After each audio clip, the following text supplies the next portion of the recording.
दायित्व ग्रहण कले भद्रकर नुआ एसपी।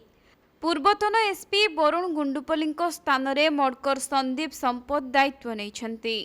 तेबे भद्रक जिला पुलिस कार्यालय रे नूतन जिला आरक्षी अधीक्षक भावे मडकर संदीप संपत दायित्व ग्रहण करिसेंती। पूर्वरु ढेंकानाल जिला एसपी भावे संदीप संपत कार्य करि सारिसेंती।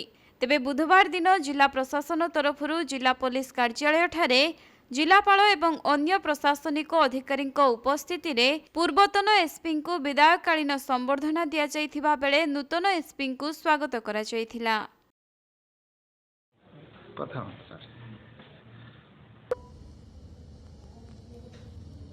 Yes,